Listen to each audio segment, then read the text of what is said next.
नारायण नारायण नारायण बोल चेतन नारायण बोल। नारायण नारायण नारायण बोल चेतन नारायण बोल। नारायण बोल न लाई नारायण बोल न लाई साही दई नमो। नारायण नारायण नारायण बोल। नारायण नारायण नारायण बोल। जय श्रीमन्नारायण। ओम तत्संयोरावृणीमहे गातुं यज्ञाय गातुं यज्ञपतये दैवी स्वस्तिरस्तु नः। स्वस्तिरमानुषेभ्यः ऊर्ध्वं जिगातु भेषजं सन्नो अस्तु द्विपदे सञ्चतुष्पदे। ओम शान्ति शान्ति शान्तिः। लक्ष्मीनाथसमारम्भां नाथयामुनमध्यमाम् अस्मदाचार्यपर्यन्तां वन्दे गुरुपरम्पराम्।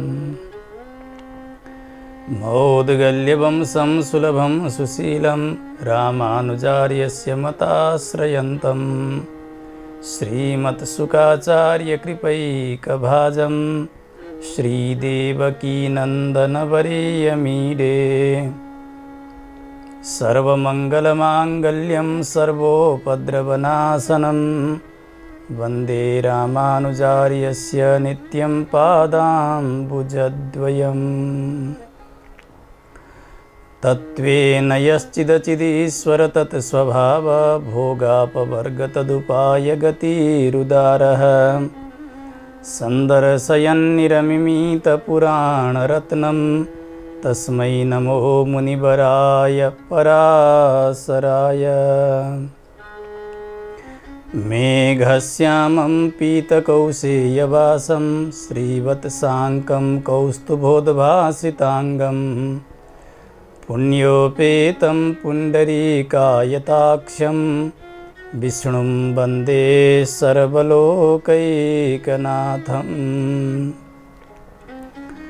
हरिनारायण दुरितनिवारण परमानन्द परमपुरुषोत्तम भक्तजनप्रिय पंकजलोचन नारायण तव दासोऽहं।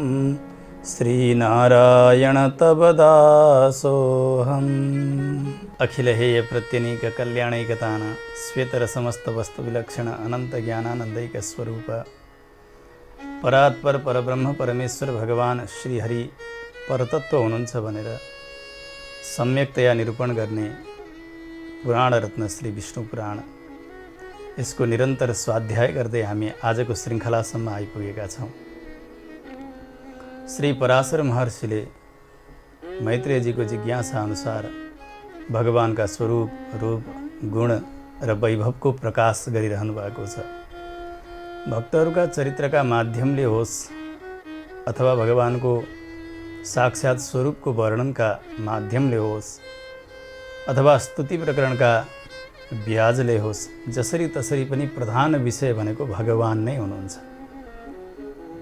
भगवान भनिसक्दा भगवानको स्वरूप, भगवानको रूप, गुण र वैभव यसभित्र पर्दछन्।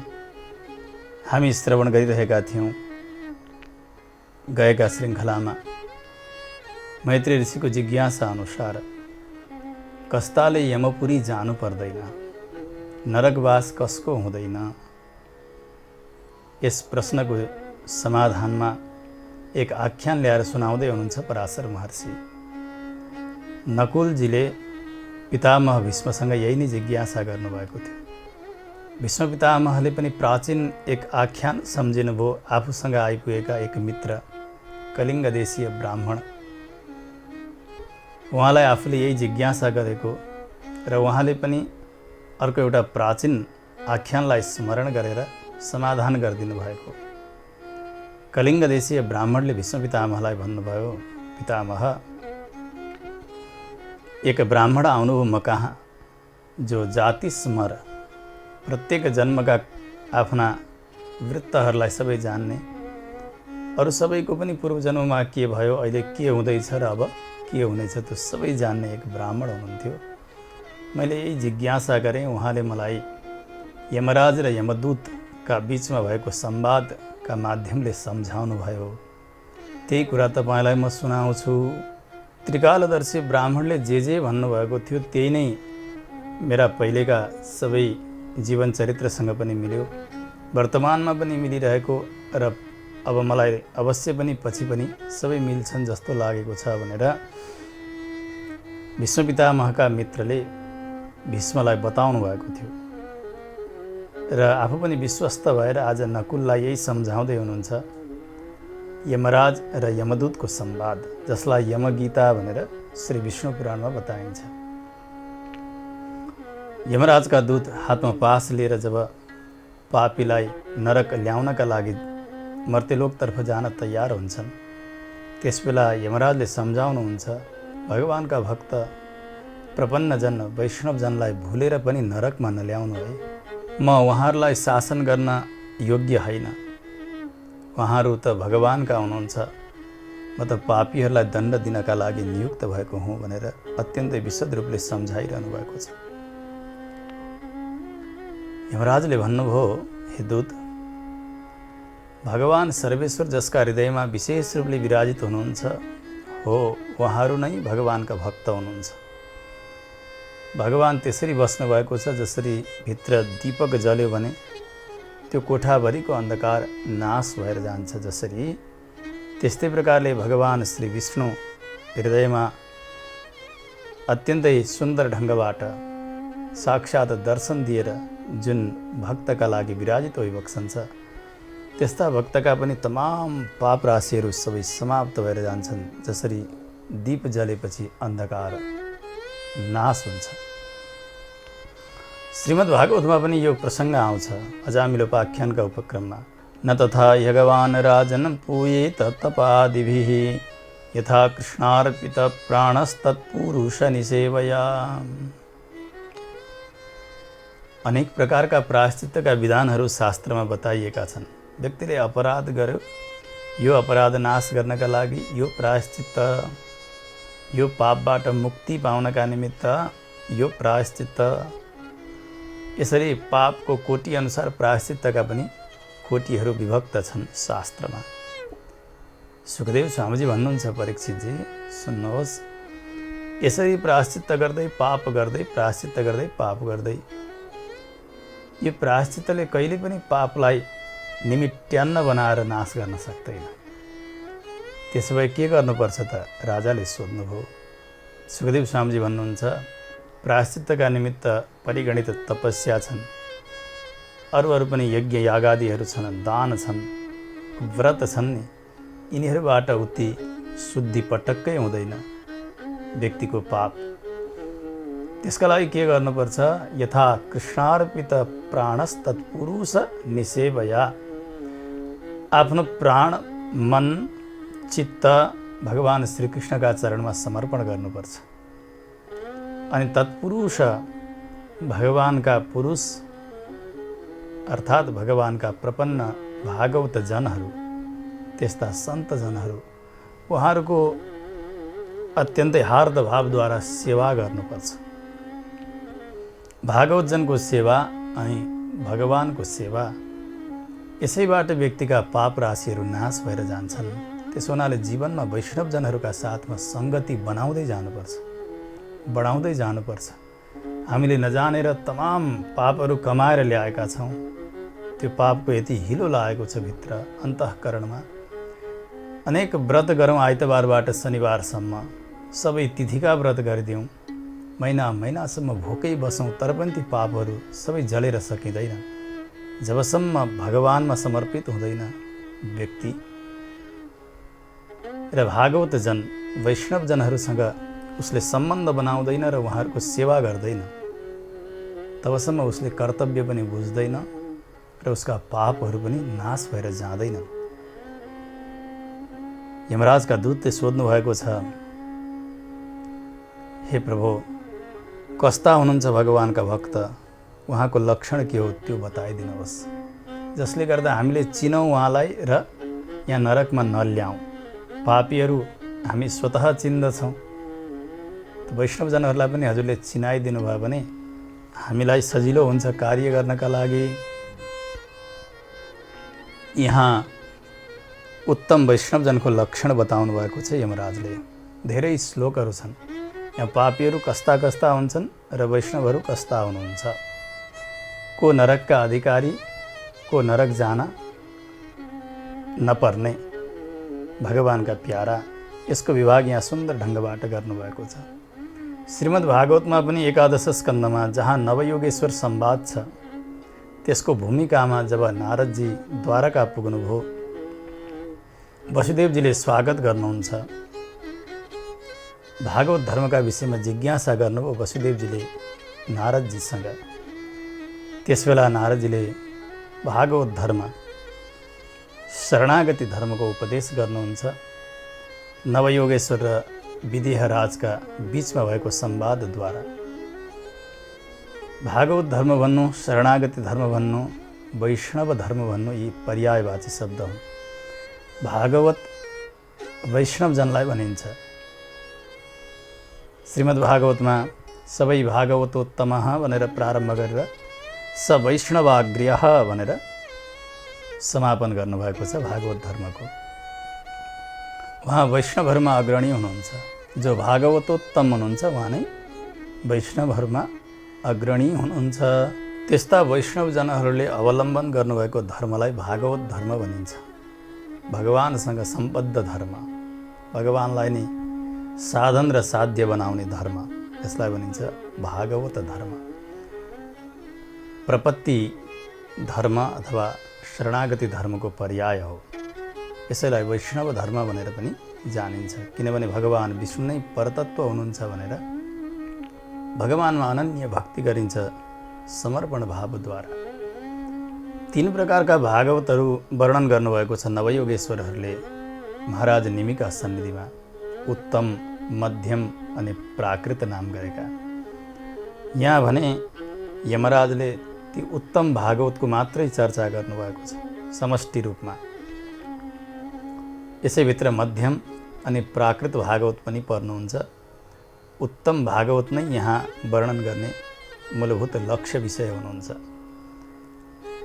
यो शरणागति धर्म जसलाई व्यक्तिले श्रवण गर्यो, यसको महत्त्व आचार्यहरूबाट, अथवा यसलाई अभ्यास गर्यो कसैले, अथवा शरणागति धर्ममा लागेर भगवत चिन्तन गर्यो कसैले, अथवा ओहो यो त ठिक हो भनेर अनुमोदन गर्यो, ओहो शरणागति धर्म सर्वोत्तम धर्म हो, वैष्णव मार्ग सर्वोत्तम मार्ग हो, मोक्ष मार्ग हो भनेर हृदयबाट अनुमोदन मात्रै गर्यो कसैले भने पनि, अथवा भित्रबाट आदर गरिदियो, हो प्रपत्ति मार्ग सर्वोत्तम मोक्ष मार्ग, यसरी आदर गर्यो भने मात्रै पनि जो विश्वसँगै द्रोह गर्ने होस् अथवा भगवानसँग नै द्रोह गर्ने किन नहोस्, त्यस प्रकारको अपराधी पनि तत्कालै पवित्र हुन्छ। प्रपत्ति धर्मको महिमा हो यो। व्यक्तिले सक्दाखेरि आचार्यहरूबाट श्रवण गरेर यसको वैशिष्ट्यलाई जानेर तदनुकूल आफूलाई त्यस मार्गमा समाहित गरिदियोस्, त्यो सर्वोत्तम हो। सकेन भने पनि आदर गरोस्, निन्दा नगरोस्,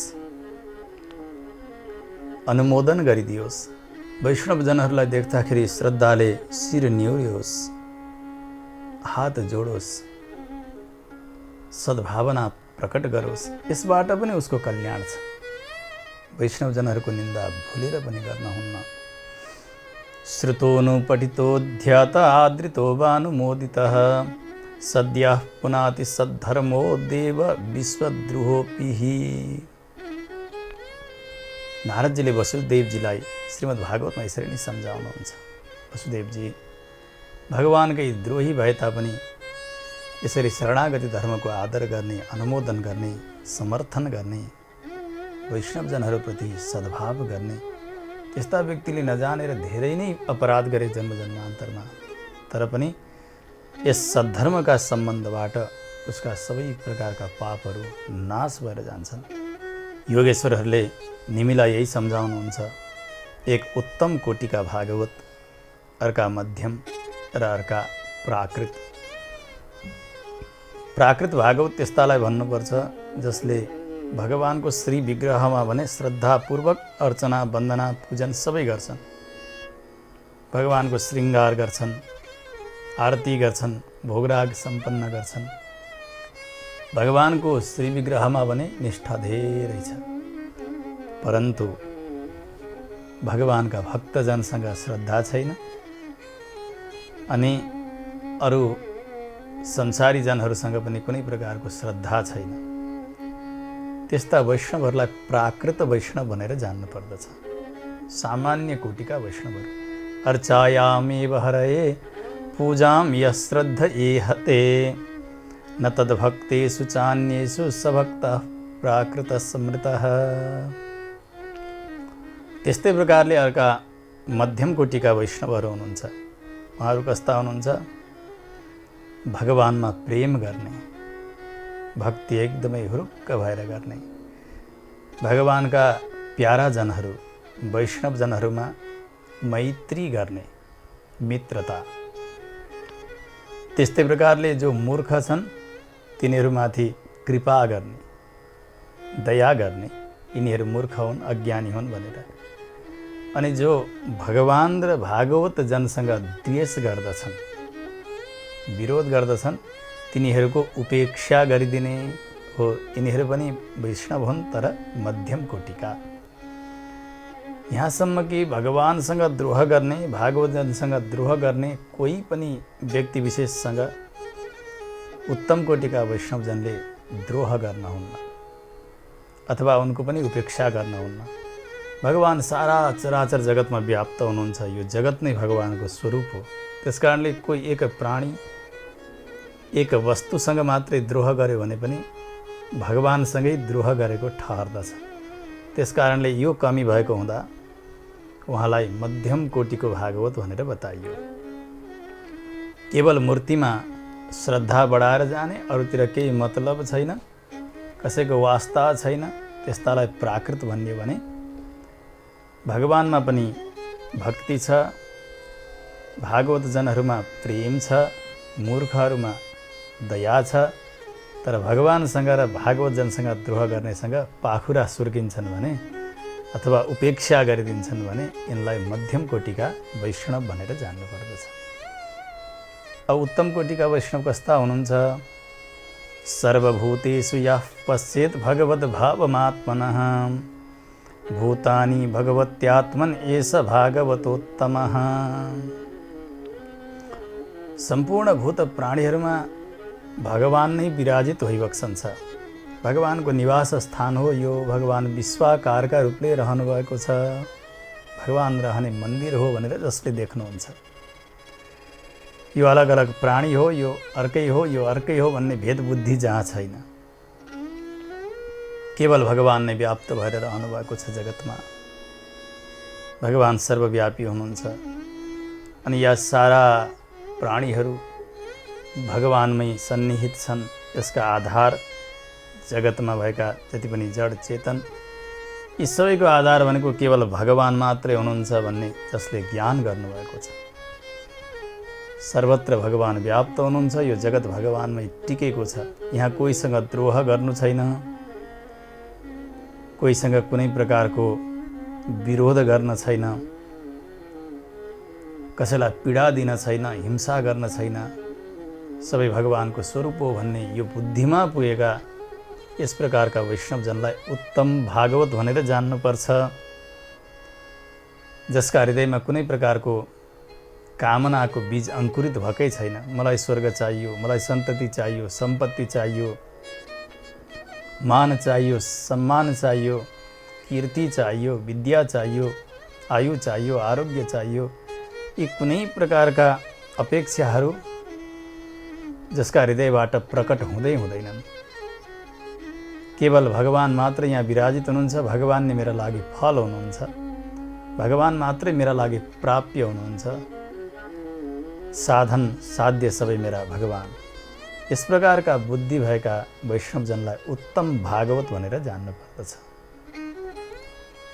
योगेश्वरहरूले बताउनु भएको छ श्रीमद् भागवतमा, त्रिभुवन विभव हेतवेप्यकुण्ठ स्मृतिरजितात्मसुरादिभिर्विमृग्यात् न चलति भगवत्पदारविन्दात् लवनिमिषार्धमपि यः स वैष्णवाग्र्यः। स वैष्णवाग्र्यः, उहाँ नै वैष्णवहरूमा अग्रणी हुनुहुन्छ, श्रेष्ठ हुनुहुन्छ। सुत्नु भएको होस्, मस्त निद्रामा स्वप्न देखिएको होस्, स्वप्नमा ब्रह्मा शङ्कर इन्द्र वरुण कुबेर आदि गरेका सारा देवताहरू आएर हे भक्त तिमीलाई म ब्रह्मपद दिन्छु अथवा इन्द्रपद प्रदान गर्छु, त्यो वैभव तिम्रो लागि भनेर सबै फल दिनका लागि देवताहरू आए, लोभ्याए भने त्यो स्वप्नमा पनि कुनै सांसारिक फल अथवा पारलौकिक स्वर्ग आदि फलमा जसको हृदय लोभिँदैन, लाग्दैन, त्यस्ता भागवत केवल भगवानका चरणारविन्दको चिन्तन मात्रै सर्वस्व मान्नुहुन्छ। धनम मदीयम तव पाद पङ्कजम, मेरा सर्वस्व सम्पत्ति भनेका भगवानका चरण कमल नै हुनुहुन्छ भनेर भगवानलाई नै सर्वस्व मान्ने। न चलति भगवत्पदारविन्दात् लव निमिषार्धमपि यः स वैष्णवाग्र्यः। भगवानका चरणारविन्दको चिन्तनबाट एक लव समय, एक क्षण, अर्ध क्षणसम्म पनि जो विमुख हुनुहुन्न, कुनै प्रकारको वैभवले ऐश्वर्यले उहाँको चित्तलाई भगवानका चरणबाट छुटाउनै सक्दैन, हो त्यस्ता नै उत्तम वैष्णव हुनुहुन्छ। यसरी वैष्णवका लक्षणहरू गर्नुभएको छ श्रीमद् भागवतमा। यहाँ बताउन खोजिएको विषय के हो भने यमराजले यहाँ उत्तम वैष्णवको चर्चा गरिरहँदा यहाँ मध्यम र प्राकृत वैष्णवको पनि चर्चा भएको छ। तीन प्रकारका वैष्णवजनहरूको यहाँ समष्टि रूपमा चर्चा गर्नुभएको छ। यो विभागलाई हामीले जान्यौँ भने उत्तम कोटिका भागवत को हुनुहुन्छ, कहाँ यमराजको दृष्टि पर्नै सक्दैन, यमराजका दूतले जसलाई हेर्नै सक्दैनन् त्यस्ता को हुनुहुन्छ, त्यो छुट्याउन सकिन्छ। आज यमराज भन्दै हुनुहुन्छ आफ्ना दूतलाई, सुन न चलति निज वर्ण धर्म तो यः सममतिरात्मसुहृद विपक्ष पक्षे न हरति न च हन्ति किञ्चिदुच्चैश्चितमनसं तमवेहि विष्णु भक्तम। उहाँलाई नै विष्णु भक्त भनेर जान, जसको अलिकति पनि आफ्नो वर्ण धर्मबाट, जो वर्णाश्रम धर्म हो त्यसबाट अलिकति पनि स्खलन भएको छैन, विचलित जो हुनुभएको छैन। आफू जुन वर्णको र जुन आश्रमको, त्यही वर्ण र आश्रमका मर्यादामा रहेर भगवानको भक्ति गर्ने। सममति, सर्वत्र भगवानै भगवान देख्ने, सबैमा बराबर देख्नु भनेको भगवानै मात्रै हुनुहुन्छ भनिसक्दाखेरि सबै बराबर। आत्मसुहृद विपक्ष पक्षे, आफूमा पनि भगवान, आफ्ना मित्रमा पनि भगवान, त्यस्तै प्रकारले शत्रुमा पनि भगवान हुनुहुन्छ।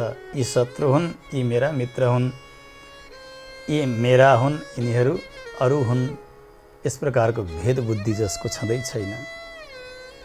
कसैको सम्पत्तिको हरण गर्दै गर्नुभएको छैन, जसले आफ्ना स्वार्थका निमित्त कुनै पनि प्राणीहरूको हिंसा जसले गर्नुभएको छैन, हो त्यस्ता राग काम क्रोध आदि गरेका दोषहरूले रहित हुनुभएका अनि सबै प्रकारले निर्मल बनेको छ चित्त जसको, हो यस्ता वैष्णव नै उत्तम हुनुहुन्छ।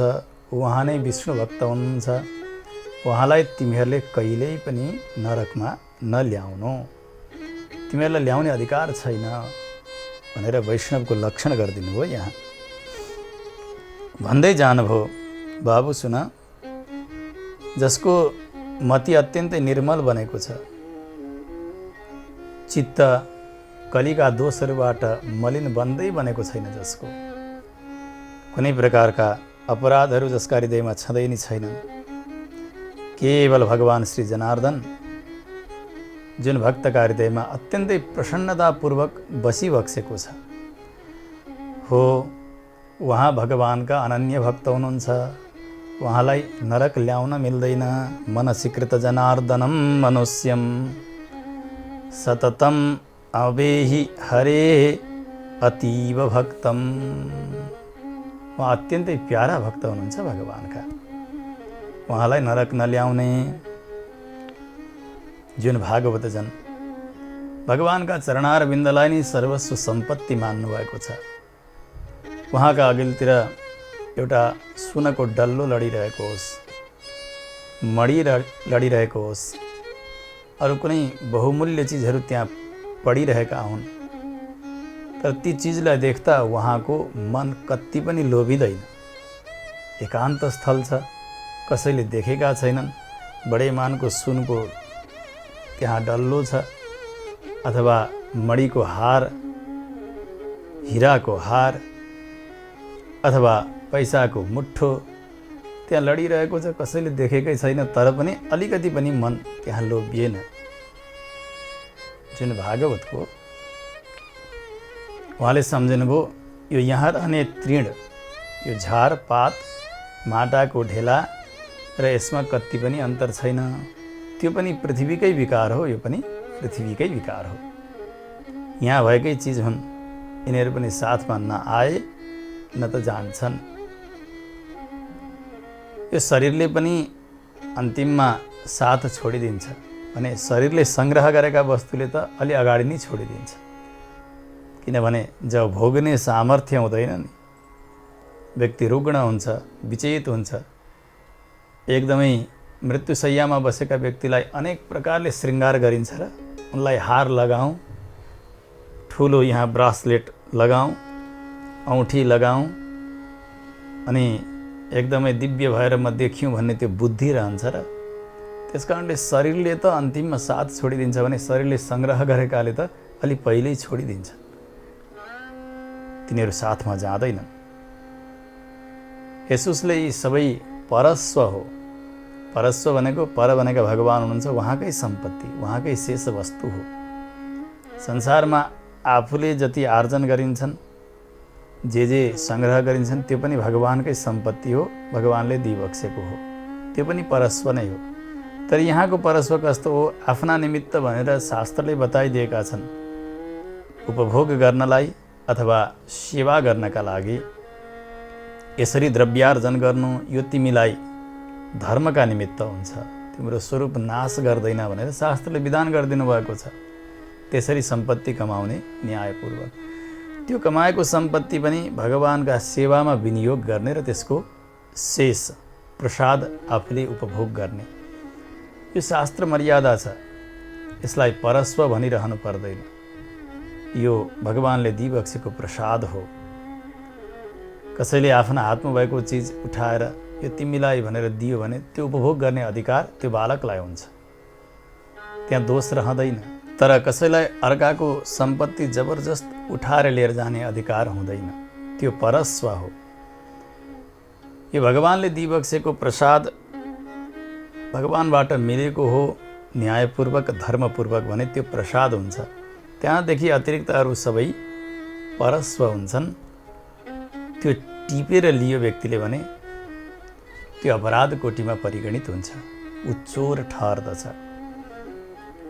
त्यस कारणले बडे बडे ज्ञानीहरूले यही नै गर्नुभयो नि। श्री भाष्यकार रामानुज स्वामीजीको तनिनमा यही गान गरिन्छ, यो नित्यमच्युत पदाम्बुज युग्म रूपमा व्यामोहतः तदितराणि तृणाय मेने। भगवानका चरणारविन्द रूपी सम्पत्तिमा आसक्त हुनुहुन्थ्यो उहाँ। संसारमा भएका जति पनि धन दौलत सम्पत्तिहरू यी सबैलाई तृण समान मान्नुहुन्थ्यो। त्यस्तै महाराज अम्बरीशको चरित्र पनि हामीले सुनेका छौँ। चक्रवर्ती सम्राट हुनुहुन्थ्यो, पृथ्वीको एक छत्र शासन गर्ने अत्यन्तै प्रतापी राजा अम्बरीश। आफ्ना हातले भगवानको मन्दिरमा झाडु लगाउनुहुन्थ्यो, पोछा लगाउनुहुन्थ्यो। भगवानका ती सेवाका पात्रहरू आफ्नै हातले साफ गर्नुहुन्थ्यो। सेवाका लागि आवश्यक सामग्रीहरूको सङ्ग्रह आफै गर्नुहुन्थ्यो। तुलसी, पुष्प, फल, जल सबै प्रकारका सामग्रीहरू जुटाउनुहुन्थ्यो र सेवा आफै गर्नुहुन्थ्यो। उहाँमा यस्तो भाव प्रगाढ रूपले बढ्दै गएको थियो। सुखदेव स्वामीजीले बताउनुहुन्छ श्रीमद् भागवतमा, वासुदेवे भगवती तद्भक्तेषु च साधुषु प्राप्तो भावम परम विश्वम एनेदम लोष्टवत स्मृतम। भगवान वासुदेवमा यति प्रगाढ प्रेम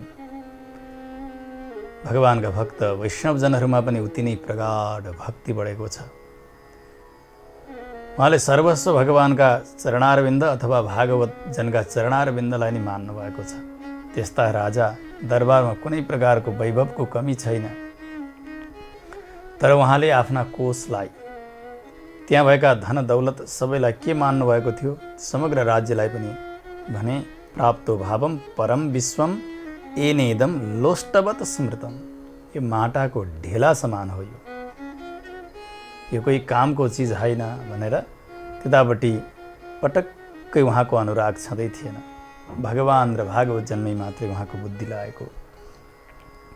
आज यमराज बताइरहनु भएको छ, हे बाबु, यो उत्तम भाव जसका हृदयमा छ, एकान्तमा भेटेको त्यो रत्नलाई पनि टिप्ने अथवा त्यो चाहने मति भन्दैन जसको, उहाँ नै उत्तम हुनुहुन्छ। कनकमपि रहस्य वेक्ष्य बुद्ध्या तृणमिव यत् समवैति वै परस्वं भवति च भगवत्यनन्यचेताः पुरुषवरं तमवेहि विष्णु भक्तम। उहाँलाई भगवानका भक्त भनेर जान, भगवानमा अनन्य चित्त लगाउनु भएको हुन्छ उहाँले। जस्तो कि एउटा स्फटिकको पर्वत होस्, स्फटिक मणिक त्यसको पर्वत होस्, अनि त्यस्तै प्रकारका निर्मल स्वरूप भइबक्सेका भगवान भइबक्सन्छ, जहाँ कुनै प्रकारको दोष छैन। त्यो स्फटिकमा पारदर्शी छ, अति सुन्दर छ, सफा छ, कुनै त्यसमा दोष छैन, मल छैन। भगवान सर्वेश्वर त्यस्तै नै भइबक्सन्छ। भगवानमा कुनै प्रकारका विकारहरू छैनन्। अखिल हेय प्रत्यनीक, सम्पूर्ण दुर्गुणहरूद्वारा रहित हुनुहुन्छ भगवान। कल्याणैकतानः, भगवानमा सौशील्य वात्सल्य आदि गरेका तमाम कल्याण गुणहरू खचाखच भरिएका छन्।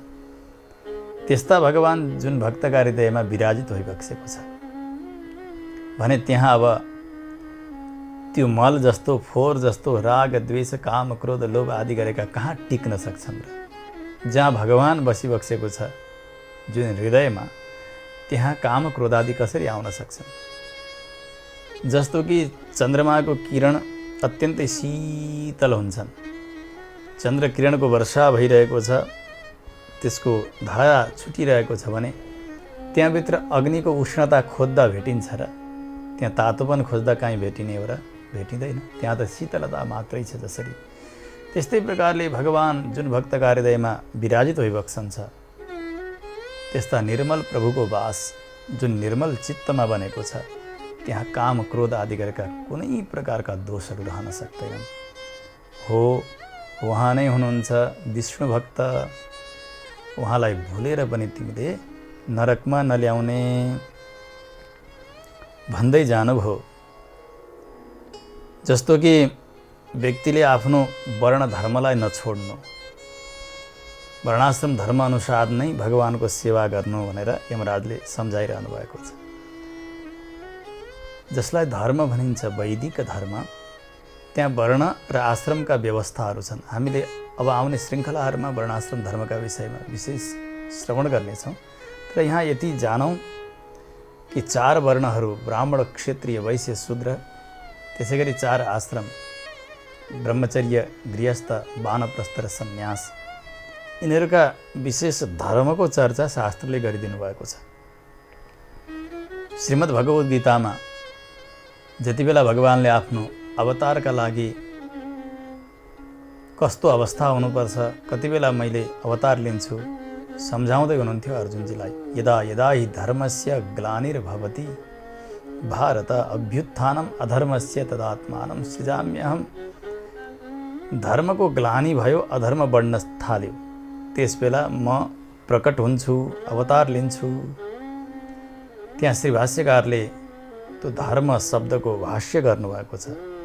चातुर्वर्णीय चातुराश्रम्य व्यवस्थया अवस्थितस्य कर्तव्यस्य। यहाँ बताउन खोज्नुभएको भगवानले त्यो धर्म हो जहाँ 4 वर्ण र 4 आश्रममा विभक्त भएर व्यवस्थित भएको धर्म छ, जसलाई वैदिक धर्म भनेर बताइन्छ। वर्णाश्रम मिचेर गरेको धर्मको रक्षाका निमित्त अथवा त्यसको हानि भयो भनेर भगवान अवतार लिनुहुने होइन। वर्णाश्रम मर्यादा जब विच्छिन्न हुन लाग्दछ, वर्णाश्रम व्यवस्था सकिएपछि धर्म सकिँदै जान्छ।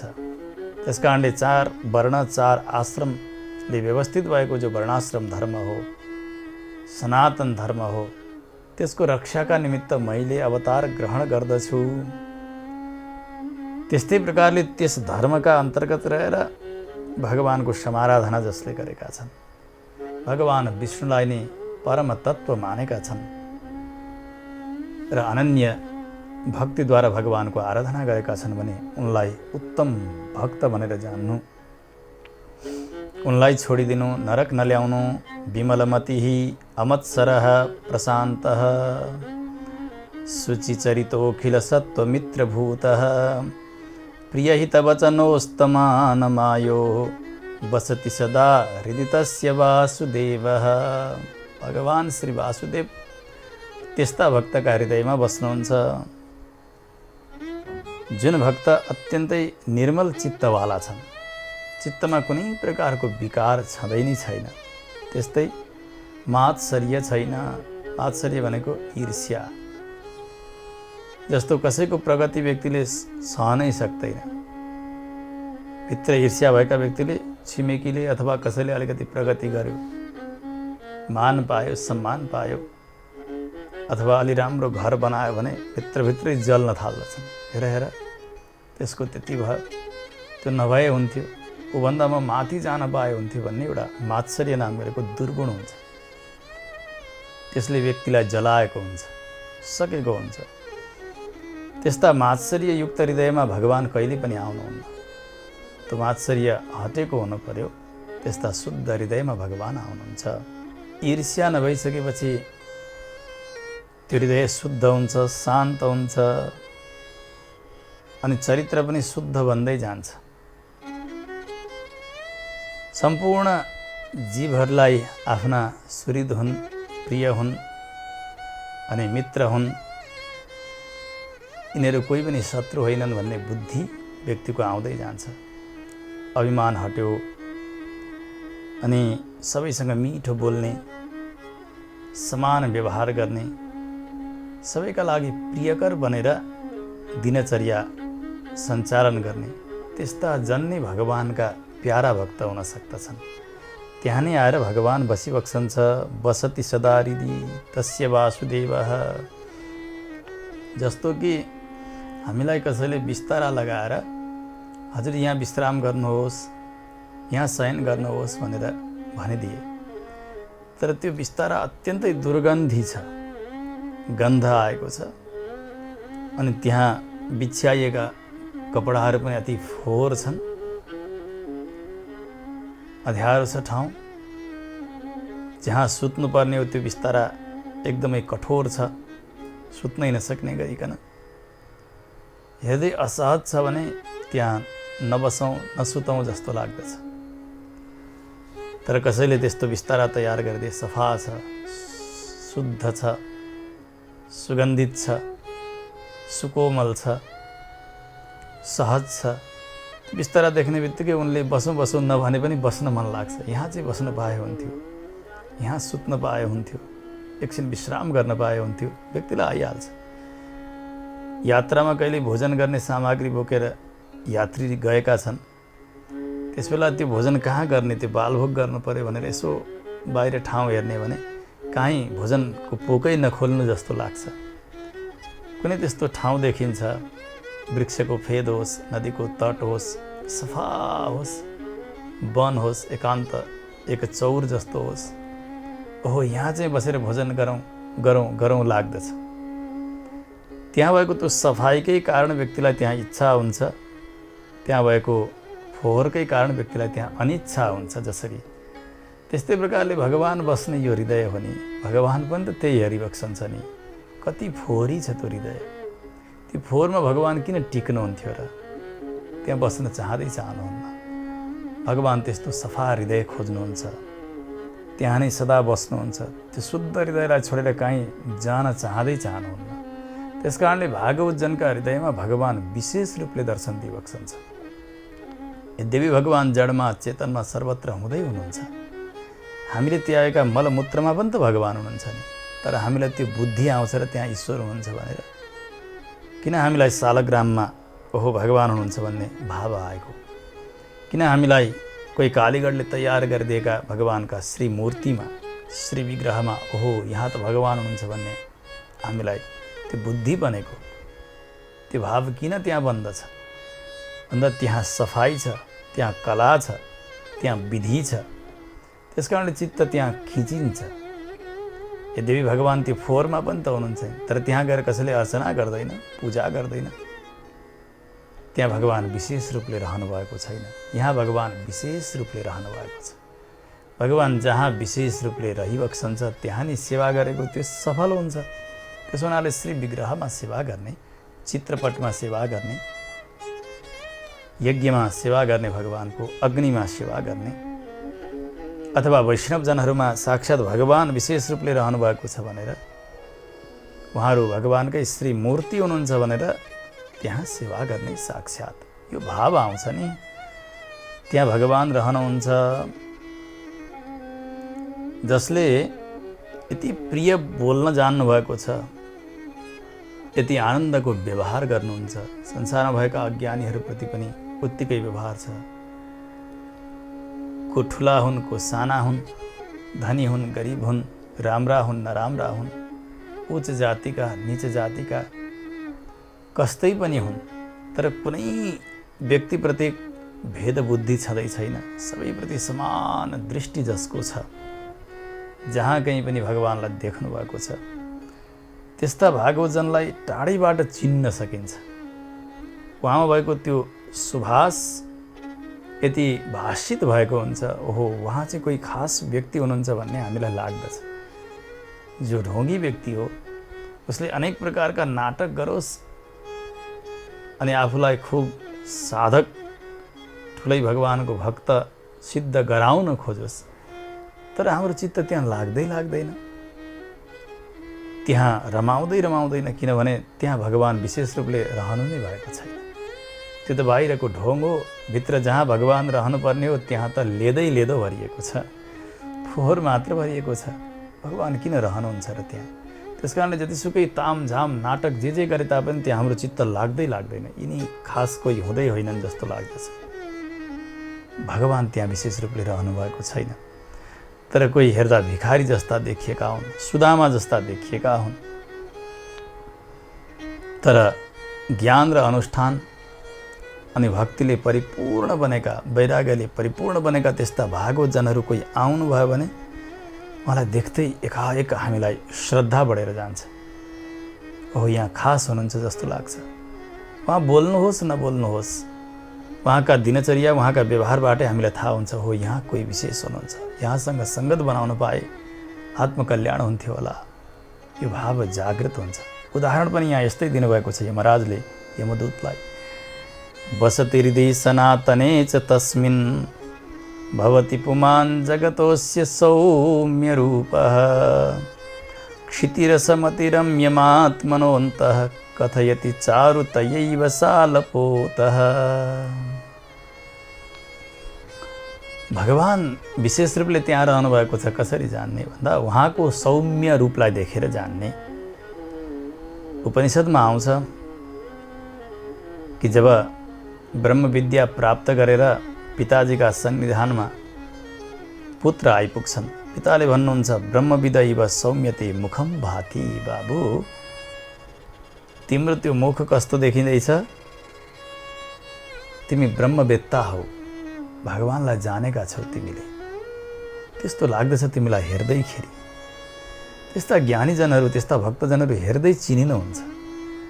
जस्तो कि एउटा सप्रिएको सालको वृक्ष छ, सानो बिरुवा छ, एकदमै सप्रिएका त्यसका पातहरू छन्, झम्म परेको छ, चिल्ला चिल्ला पातहरू छन् रसिलो भएर देखिएको छ त्यो बिरुवा भने ओहो यहाँभित्र यो पार्थिव रस, यो वृक्षलाई चाहिने रस परिपूर्ण छ, यो वृक्ष मर्दैन, यो धेरै बढेर जान्छ भन्ने यसै नै व्यक्तिले जान्न सक्दछ। जसरी त्यो वृक्षलाई हेर्दैखेरि कुनै पोथ्राहरू कुनै वृक्षहरूलाई यसो हेर्दैखेरि यो धेरै टिक्दैन है, अब यो काम लाग्ने छैन भन्ने लाग्दछ। हामीले लगाएका बालीहरू पनि त्यस्तै हुन्छन् नि, कुनै धानको गाँजलाई देख्ने बित्तिकै आहा यो सप्रिन्छ, अब धेरै फल्छ भन्ने लाग्दछ,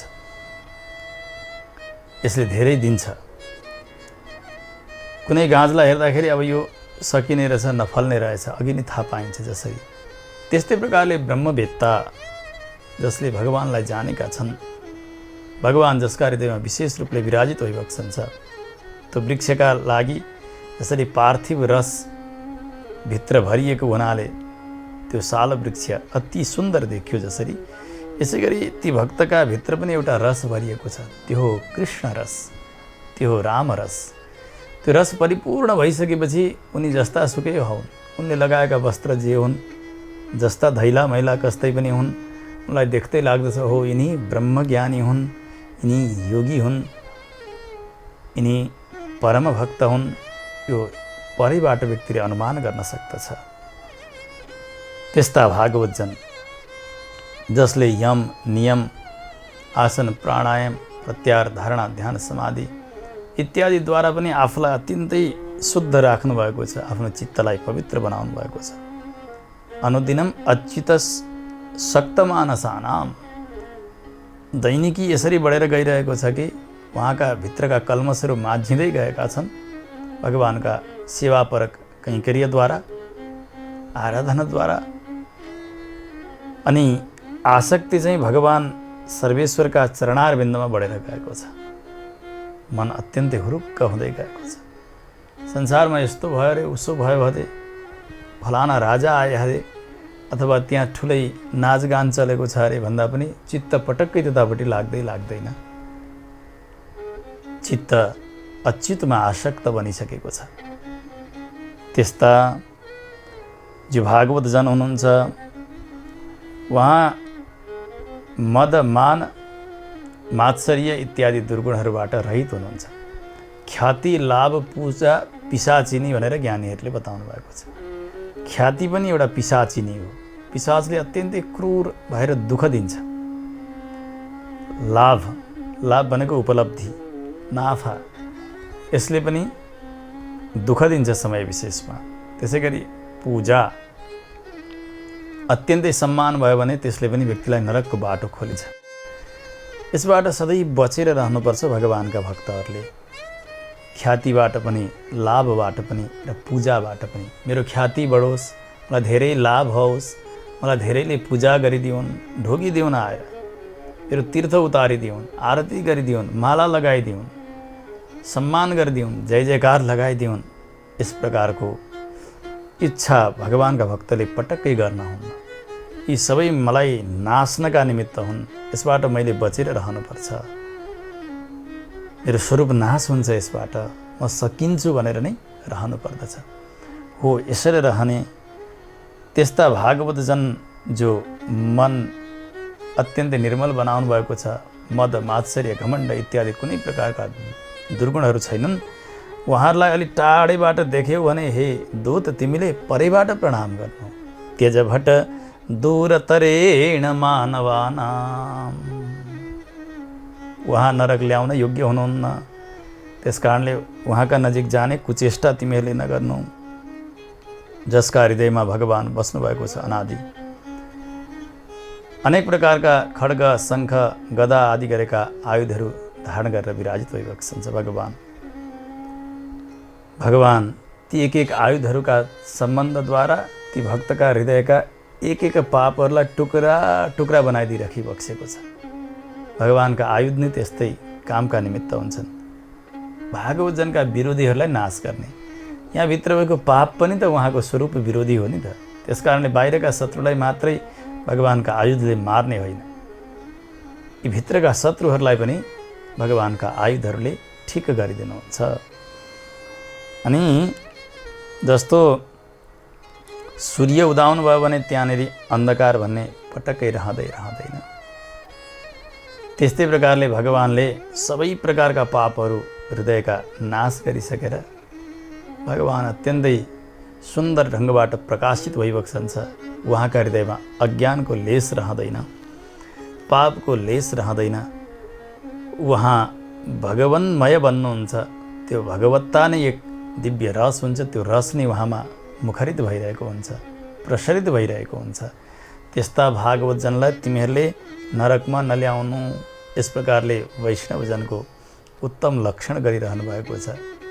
यमराजले आफ्ना दूतलाई, जो पापीलाई नरक ल्याउनका लागि नरकबाट हिँड्न आँट्नु भएको छ, मर्त्यलोकतर्फ आउन लाग्नु भएको छ, त्यसबेला कानमा दिनुभएको अत्यन्तै रहस्यको उपदेश अरू कसैले नसुनुन्, केवल दूतले मात्रै सुनुन् र यसै गरिकन व्यवहार गरून् भनेर यस्ता उत्तम भागवतजनको लक्षण र स्वरूपलाई यहाँ बताइरहनु भएको छ। समय धेरै गइसक्यो।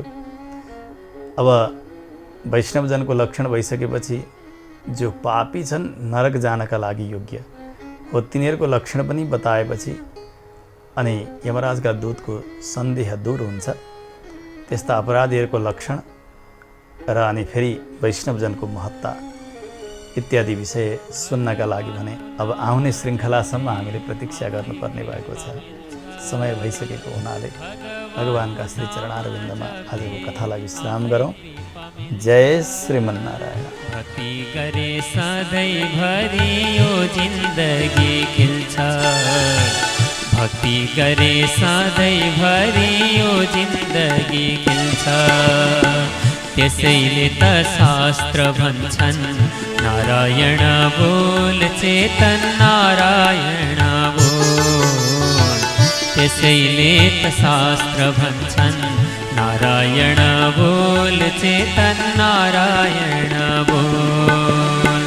नारायण बोल्नलाई, नारायण बोल्नलाई चाहिँदैन मोल। नारायण नारायण नारायण बोल, नारायण नारायण नारायण बोल। नारायण नारायण नारायण बोल चेतन नारायण बोल। नारायण बोल चेतन नारायण बोल। नारायण बोल चेतन